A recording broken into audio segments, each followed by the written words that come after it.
Pour projet Women Count, dans la période est de 2019 à 2021, répond à des défis ou bien cherche à accompagner aussi bien les institutions de l'État, mais aussi la société civile à disposer de données désagrégées. Women Count, c'est en anglais. Les femmes comptent. Parce que qu'est-ce qu'on a constaté? Les données sont souvent agrégées. Donc on a des données globales. On ne sait pas la part qui revient aux femmes et celle qui revient aux hommes.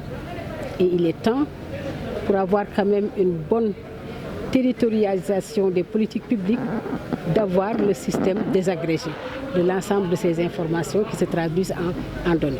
Merci beaucoup. Et pour cela, ONU Femmes est en collaboration avec l'ANSD, l'Agence nationale pour le développement des statistiques, ainsi au plan régional, que ce soit au plan national ou bien au plan régional.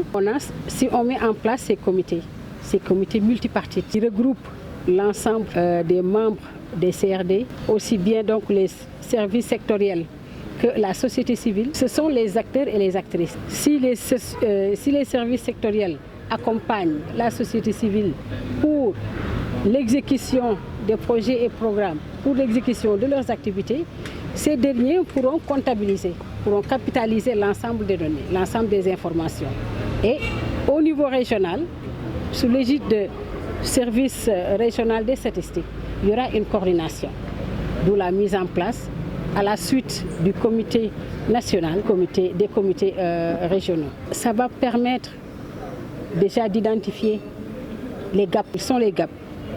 Les politiques publiques sont en exécution, s'adressent aussi bien aux hommes qu'aux femmes, donc aux différentes communautés, mais qui en profitent, qui accèdent aux informations, femmes, qui participent à ces activités-là, la part des hommes, la part des femmes, qui contrôlent les ressources, qui représentent les communautés au sein des rencontres et maintenant qui prend les décisions.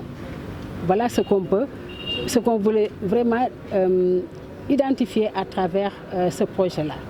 Et maintenant, en plus de la ventilation par sexe, homme-femme, on va aussi vers la ventilation par âge pour prendre en compte les jeunes. Au sein des activités ou bien lors de l'exécution des activités, y a-t-il la représentation des jeunes?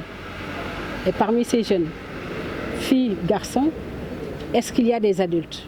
Et parmi ces adultes, hommes, femmes, et pour pouvoir vraiment corriger tout ce qu'il y a comme gap.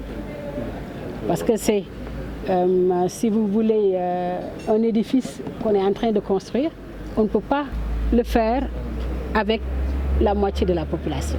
Donc, d'où l'importance de prendre aussi bien en compte les femmes, les hommes. Donc, le projet qu'on vient de dérouler tout à l'heure, ça concerne globalement le projet Women Count. Donc, qui dit Women Count, c'est un terme anglais, ça veut dire la contribution des femmes dans l'économie, en quelque sorte.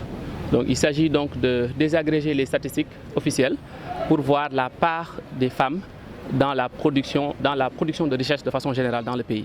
C'est en quelque sorte de façon ramassée, c'est ça. Et ce projet a plusieurs volets, dont le visage statistique, mais aussi le comité régional de la statistique, qui ont fait l'objet des 3 présentations.